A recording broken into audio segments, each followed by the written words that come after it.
will happen with me. That's just crazy. We've had Zoom issue from time to time. So I apologize for that. No worries. It's fine. All right, let's see what we got now. All right, back. Well, at least a little faster this time. That's good. Well, take two. There we go.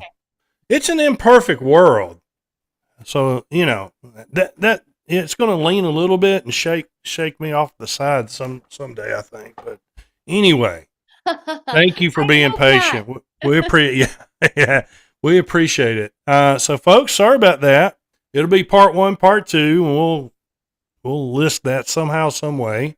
But it is what it is, and Zoom's acted out, and we're back. So there you go. Yay. So, oh, my room's a little brighter too. Yeah, I went to grab and turn on the light. I had the wrong light on.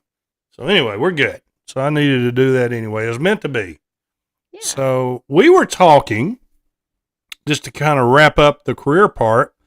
Yeah, you had all those cool deals, and we talked about John Hughes. So you get this part with Weird Science, and it's kind of a unique storyline in itself, isn't it? It is. Yeah. Yeah, It yeah, is.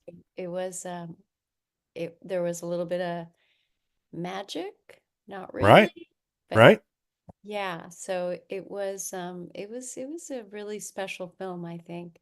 Yeah, absolutely, absolutely. Yeah. So, how far off? Think back to your teenage days here on this. How far off were you with some of the things that lined up with Deb? Oh, I mean, I think Deb really she really wanted to have a nice boyfriend. Mm-hmm. Which I She guess everybody, wants a good boyfriend or a girl. That makes Yeah, sense. Yeah, yeah. there you And go. I think she also thought that the nice boys might be in the cool group. Mm. She was a little misguided. Yeah.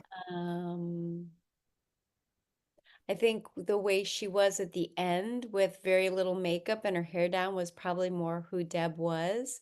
Mm. And I think I was very lucky because I think my line at the end is the movie in one line.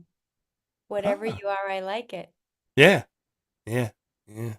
So I thought I That's, was really lucky that I got to say the line sure. that basically told you everything about the movie That's right. and the Yeah. story. That's right. That's exactly right. Um. Yeah. Before we leave that, because you mentioned, I think your grandpa and your mom visited the set or was there some. What did Yeah, what because it was so what did close. they think? What? Yeah, especially grandpa. What did he think about that? Was he just blown away with all that stuff? Well, they were not very happy that I was pursuing the Mm. career that I had chosen to pursue. But I Right. think me working and meeting the producer, Joel Silver, and the director, John Hughes, definitely helped. Ah. Okay. It definitely helped a little Kind of bit. eased them a little bit in that Maybe in a that little world. bit. At least I Yeah. was working and making money. Sure. Yeah. Sure. And it was cool because, we were on the set for so long and they were shooting Back to the Future at that time. So there are a lot of Mm. really cool things going on the studio lot that I was able to go back on and like kind of go through the Universal Studios tour, like with friends when they would come visit me for like a month or two after we were done That's shooting. something. Yeah. It was Yeah. fun. There were a lot I of bet it really was. fun perks to it. Sure. Yeah. Yeah. Especially being a kid and like being a teenager, like this is pretty cool Yeah. stuff. Yeah. Yeah. Yeah. I can imagine, especially, well, heck, my age, I think that's cool now. I'd be giddy about it. So, Yeah. And yeah, that's awesome. Bill Paxton was really Yeah. unique because he was a little older than all of the boys. And I've told this story before, but Bill had already done all the wild things that all the boys were just starting to do. Yeah. And Yeah. so Bill knew this was like a really important shot for him. So Bill was really serious and he was a really sweet Interesting. man. And he Yeah. became a very good friend of mine for a long time after. Yeah. I mean, I He met his seemed like dad and he yeah. he seemed like just an unbelievable, just an awesome human being. He's a real stand-up guy. Yeah, he fell in love with the woman that he ended up marrying. He used to talk about her all the time with me because she was from England and he needed to get her over here. And back then it was a Huh. lot more difficult to get people over, right? Wow. Okay. Yeah. Um, Yeah. yeah, so he was a really dear man. Yeah. Yeah. Very talented man too. Yes, he is. Um. Was. So let's go the other direction. What led you into that? Doing what you're doing now? Talk. Well, give me us a little overview of what you do, and then kind of how you got into that. Oh, well, I think that when I was studying acting in LA, people were encouraged to, explore themselves and, go see a psychologist, go do Mm-hmm. yoga, go do this, all these different things. And I really fell in love with yoga and I Hmm. loved practicing it. And I probably practice it, for some years, probably 7 days a week. And Wow. I really felt connected to it and it was really good for me. Yeah. And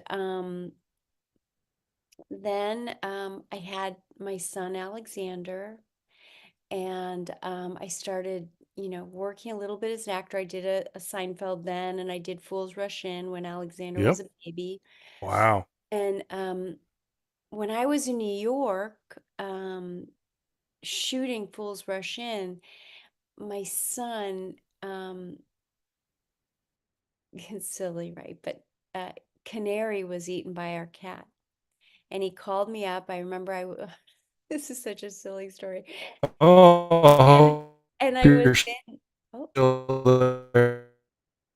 uh-oh. We're you're frozen Are we frozen? again. Uh-oh. Should I try and move? I think we're gone again.